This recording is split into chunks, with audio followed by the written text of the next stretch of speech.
गुजरात की राजधानी गांधीनगर से कांग्रेस की ओर से दावेदारी कर रही सोनल पटेल ने भी अपना नामांकन दर्ज करा दिया है। गांधीनगर लोकसभा बैठक से कांग्रेस ने भाजपा प्रत्याशी और देश के गृह मंत्री अमित शाह के खिलाफ सोनल पटेल को मैदान में उतारा है। सोनल पटेल ने आज 12:39 के विजय मुहूर्त में गांधीनगर के कलेक्टर कार्यालय में अपना नामांकन दर्ज कराया। इससे पहले उन्होंने अपने समर्थकों के साथ रैली निकाली, जिसमें कांग्रेस के अग्रणियों और कार्यकर्ताओं के साथ साथ इंडिया गठबंधन के साथी पक्ष के कार्यकर्ता और अग्रणी शामिल हुए।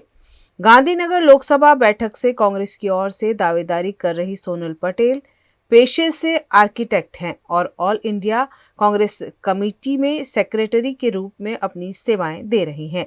सन 1987 से राजनीति में सक्रिय सोनल पटेल गुजरात प्रदेश महिला कांग्रेस कमेटी की अध्यक्ष भी रह चुकी हैं।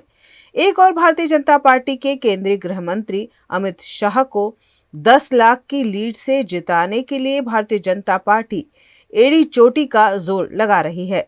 वहीं सोनल पटेल भी अमित शाह को टक्कर देने के मूड में है। આજે ઉમેદવારી પત્ર ભર્યું મારી સાથે જે વિધાનસભા સાથે છે એના તમામ ઉમેદવારો, જિલ્લા પ્રમુખો, ગાંધીનગર જિલ્લાના પ્રમુખ, શહેર પ્રમુખ, અમદાવાદ જિલ્લાના પ્રમુખ અને તમામ આગેવાનો, ભાઈઓ બહેનો સબ અમારી સાથે છે અને અહીં આગળ અમને ચોક્કસ ખાતરી છે કે ગાંધીનગરની જનતા આ વખતે પરિવર્તન ઈચ્છે છે અને અમને કોંગ્રેસને સપોર્ટ કરશે અને વિજયી બનાવશે એવી આશા રાખીએ છીએ। મતદારોને ખાસ અપીલ છે કે આ વખતે પરિવર્તનનો જે પવન ફૂંકાઈ રહ્યો છે તેમાં આપ સહભાગી બનો। કોઈપણ વાતથી ડર્યા વગર, કોઈપણ જાતની ચિંતા કર્યા વગર આપ વોટ આપવા નીકળજો અને કોંગ્રેસને વિજયી બનાવજો।